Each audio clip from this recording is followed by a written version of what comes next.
구원의 정수는 십자가와 부활에 있습니다. 십자가 없는 부활은 없습니다. 반드시 십자가를 통해 부활에 이르게 됩니다. 십자가는 고난이죠. 우리는 고난을 싫어합니다. 또 고난을 피하고 싶어 합니다. 또 심지어 고난을 두려워하기까지도 합니다. 그래서 십자가 없는 부활을 꿈꾸게 됩니다. 고통이 없는 면류관, 고통이 없는 영광을 꿈꾸게 됩니다. 하지만 고난에 대한 하나님의 견해는 다릅니다. 하나님은 고난을 하나님의 능력과 지혜라고 말씀하고 있습니다. 고린도전서 1장 23절 24절 보십시오. 우리는 십자가에 못 박힌 그리스도를 전하니 그리스도는 하나님의 능력이요 하나님의 지혜니라. 이게 고난의 역설이고 신비입니다. 십자가에 못 박힌 그리스도, 이게 고난이죠. 그런데 하나님은 고난을 보실 때 하나님의 능력과 지혜라고 말씀하고 있습니다. 그래서 우리는 고난을 사랑할 수밖에 없지요. 우리는 고난을 통해서 더 깊어집니다. 우리는 십자가의 모욕과 수치를 싫어합니다. 그런데 하나님은 주님이 받으신 십자가의 모욕과 수치를 명예요 영광이라고 말씀합니다. 예수님은 십자가를 부끄러운 것이 아니라 십자가는 영광이라고 말씀하고 있습니다. 요한복음 12장 23절에 보면 예수께서 대답하여 이르시되 인자가 영광을 얻을 때가 왔도다. 하나님은 놀랍게도 성공보다는 실패를 통해서 위대한 일을 이루십니다. 하나님은 번영보다는 역경을 통해서 위대한 일을 이루십니다. 저와 여러분의 삶도 돌아보시면 언제 우리가 변화되었습니까? 그때는 우리가 고난을 통해서, 실패를 통해서 우리의 인생에 전환점이 생겼던 것입니다.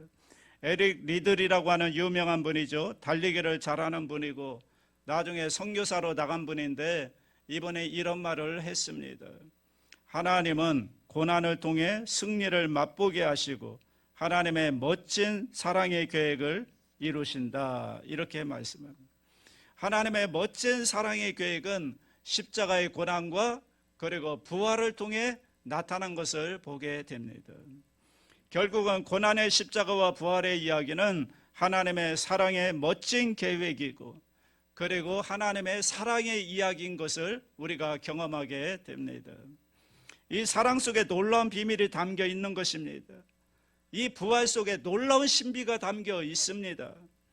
오늘 우리가 이 부활을 어떻게 경험할 수 있으며 또 이 부활의 능력을 어떻게 맛볼 수가 있겠는가?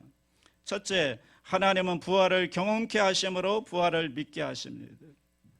우리가 살아있는 동안에 부활을 맛보게 하십니다. 경험하게 하십니다. 사도 바울은 부활하신 주님을 만남으로 말미암아 그의 인생이 바뀌어졌습니다. 이제는 부활하신 주님을 증거하는 삶을 살기로 그의 인생을 바칩니다. 오늘 로마서 4장에 보면 부활을 경험한 한 인물이 나오는데 그는 아브라함입니다. 이 아브라함이 부활을 경험한 겁니다.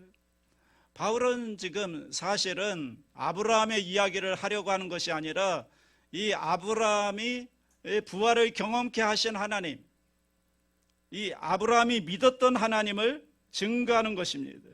로마서 4장 17절 다 같이 합니다.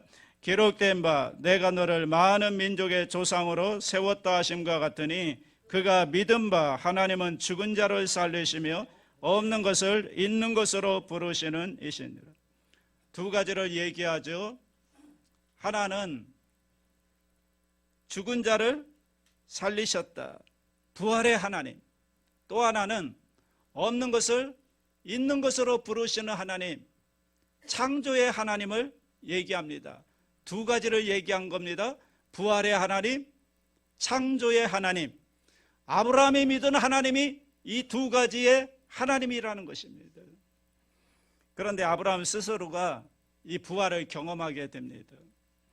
그가 100세나 되어서 자기 몸이 죽은 것 같음을 알았고요, 또 사라의 태가 끊어진 것을, 경수가 끊어진 것을 알았습니다. 그런데 거기서 부활을 맛보는 사람이 된 거죠. 로마서 4장 18절 19절 다 같이 합니다. 아브라함이 바랄 수 없는 중에 바라고 믿었으니 이는 내 후손이 이 같으리라 하신 말씀대로 많은 민족의 조상이 되게 하려 하심이라.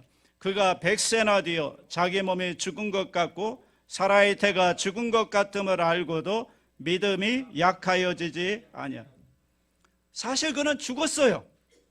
100세나 되어서 자기 몸에 죽은 것 같고 사라의 태가 죽은 것 같음을 알았어요. 죽었어요. 사실 죽었다고요. 그런데 거기에서 부활을 경험하게 된 것입니다. 그럼에도 불구하고 아브라함은 하나님을 약속을 믿었고요. 그리고 그 약속을 믿음으로 부활을 경험하게 된 것입니다. 자, 아브라함을 통해서 배우는 믿음, 어떤 믿음일까요? 첫째, 하나님의 약속을 믿는 믿음입니다. 여러분, 기독교 신앙은 다른 게 아닙니다. 하나님의 약속을 믿는 겁니다. 약속의 말씀을 믿는 겁니다. 이게 다른 종교하고 다른 것입니다. 우리는 하나님의 약속의 말씀을 신뢰하고 믿습니다. 로마서 4장 20절 다 같이 합니다. 믿음이 없어 하나님의 약속을 의심하지 않고 믿음으로 견고하여져서 하나님께 영광을 돌리며. 기독교 신앙은 하나님의 약속을 믿는 신앙이다. 하나님은 우리에게 약속하셨고요. 그리고 우리가 그 약속을 믿기를 하나님은 원하십니다. 성경의 약속의 말씀을 믿으면요, 놀라운 은혜를 경험하게 됩니다. 둘째, 하나님의 약속하신 것을 능히 이루실 것을 또 믿는 믿음입니다.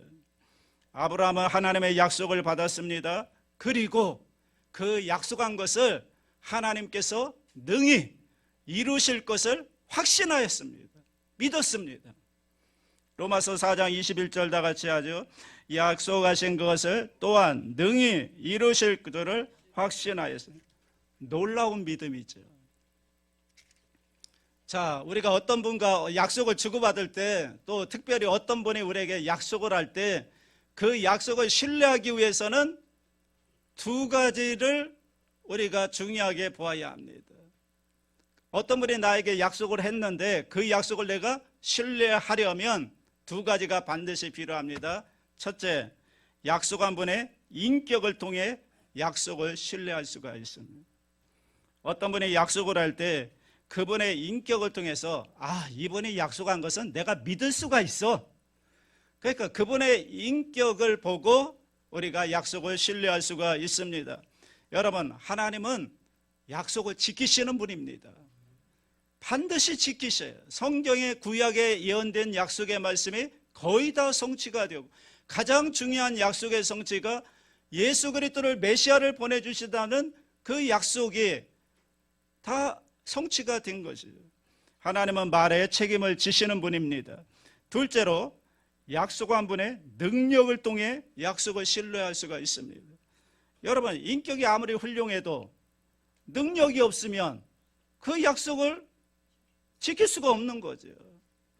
약속을 한 분이 인격도 훌륭해야 되지만, 믿을 수 있어야 되지만, 또 그것을 이룰 수 있는 능력, 실력도 가지고 있어야 된다는 거죠.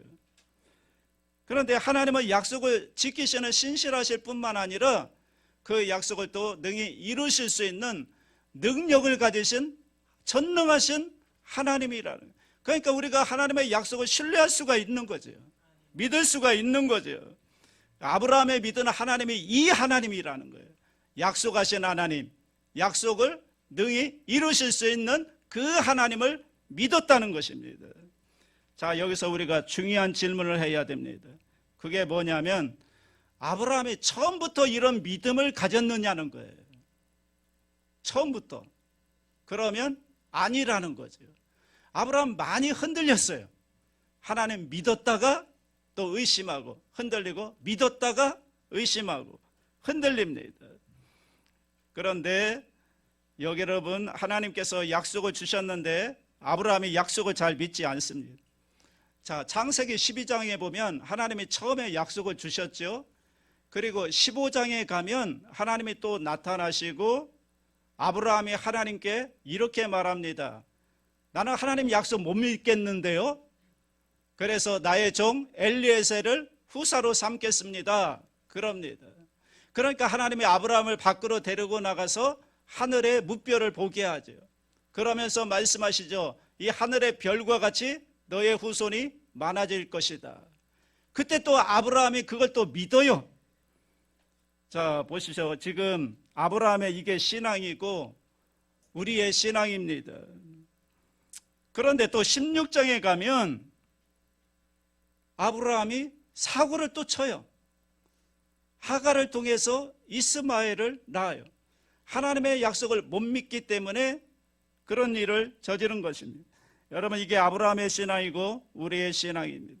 아브라함이 계속 흔들렸다는 거예요. 처음부터 견고한 믿음, 로마서 4장에 나오는 믿음을 가진 것이 아니라 그런 믿음을 갖기까지는 계속 흔들리는 과정이 있었다는 거예요. 오늘 저와 여러분도 똑같지 않습니까? 믿었다가 흔들렸다가, 믿었다가 의심했다가.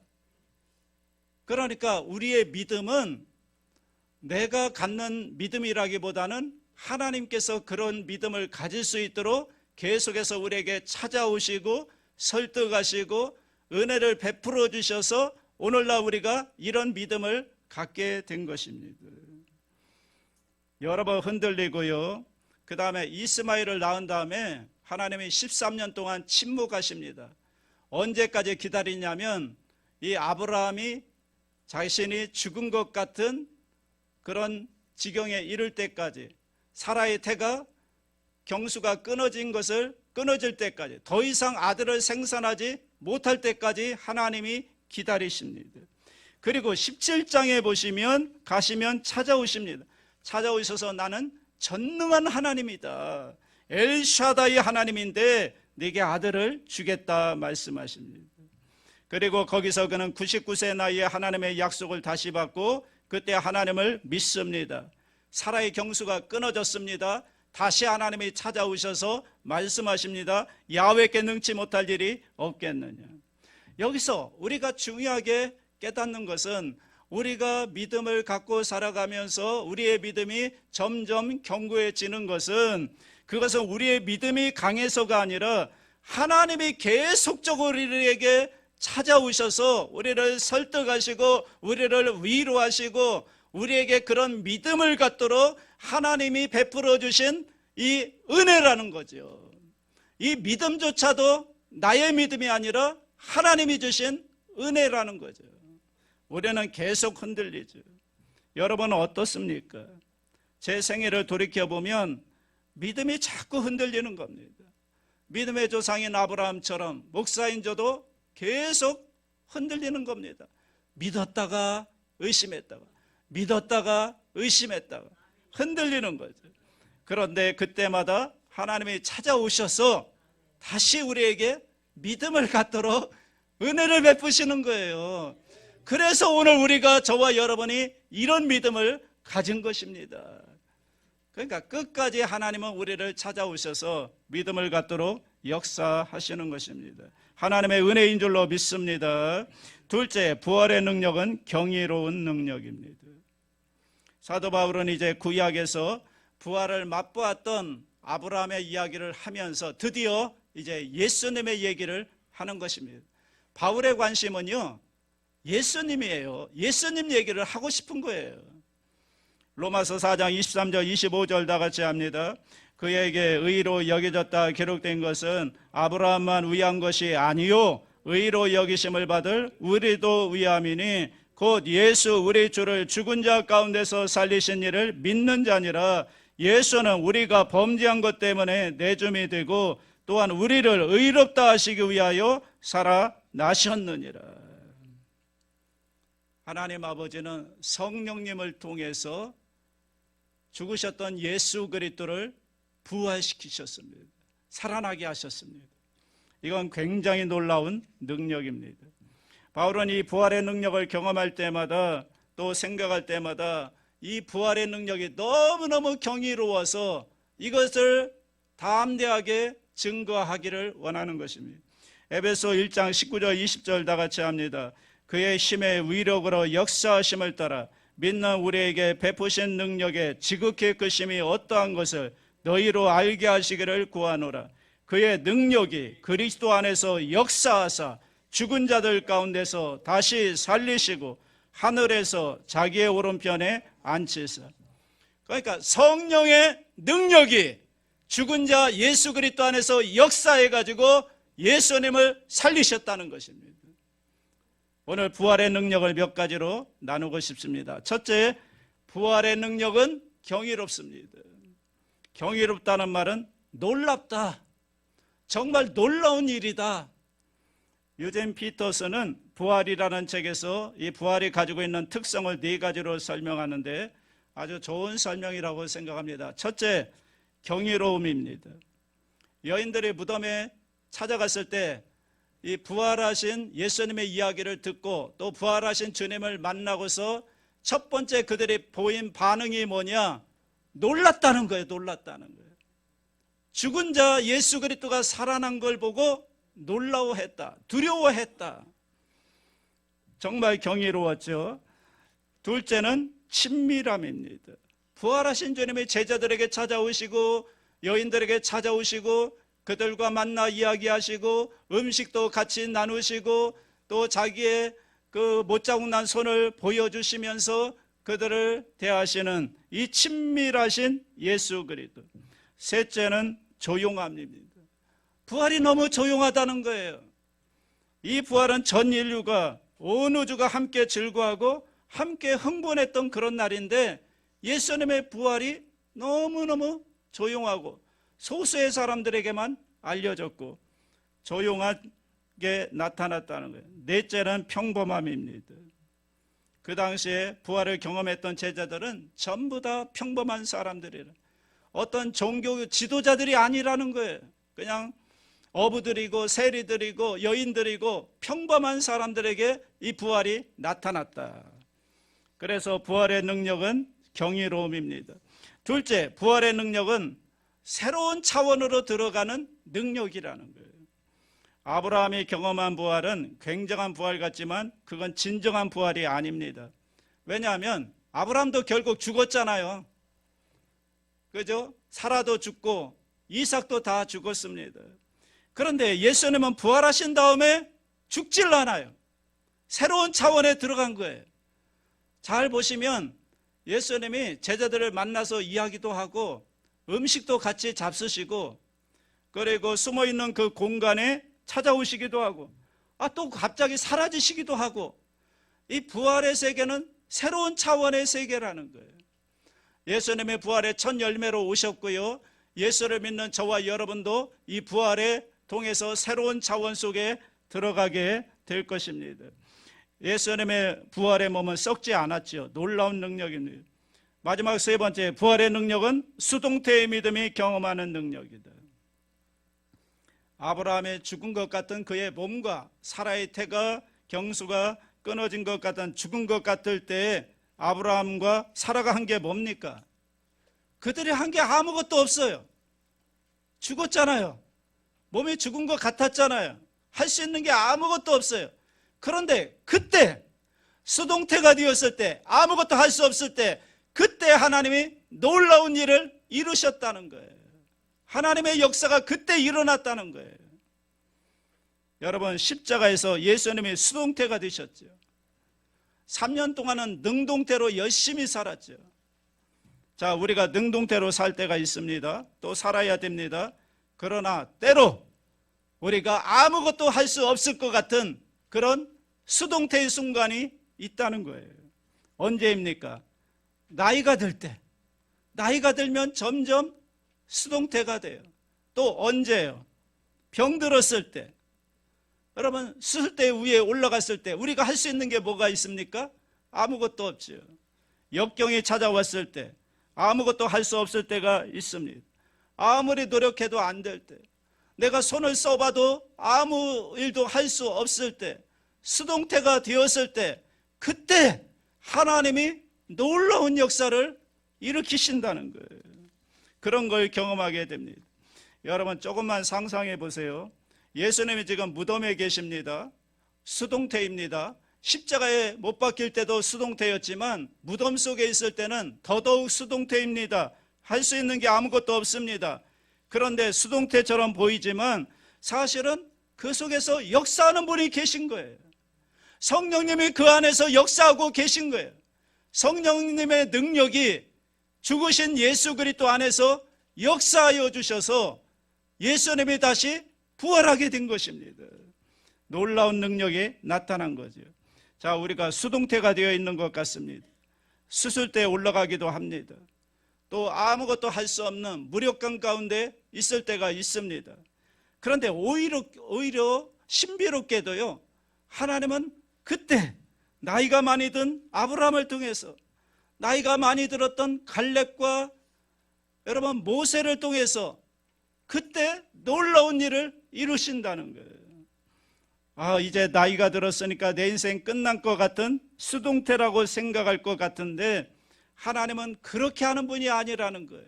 하나님은 오히려 거기서 놀라운 역정과 반전을 일으키시는 것입니다.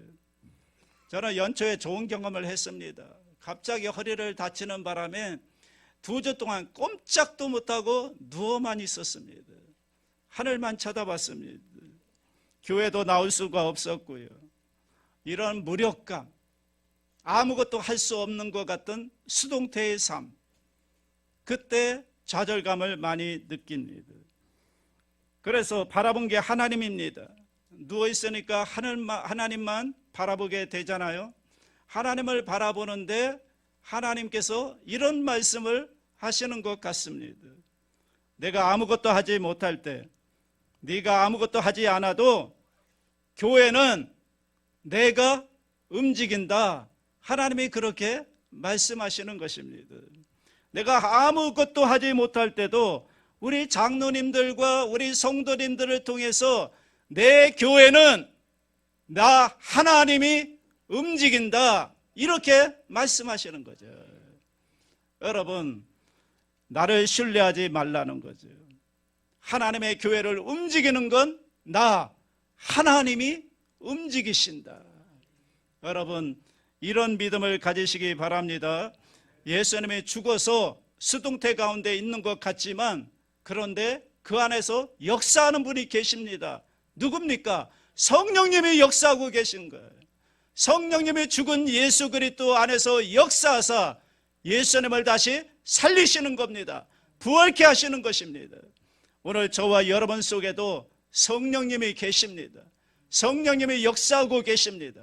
다 죽은 것 같고 끝난 것 같은 그때에 성령님이 역사해서 다시 부활의 능력으로 일으켜 주시는 놀라운 은혜를 경험하게 될 줄로 믿습니다.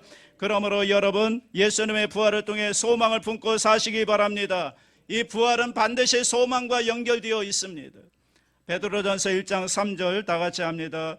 우리 주 예수 그리스도의 아버지 하나님을 찬송하리로다. 그의 많으신 긍휼대로 예수 그리스도를 죽은 자 가운데서 부활하게 하심으로 말미암아 우리를 거듭나게 하사 산 소망이 있게 하시며.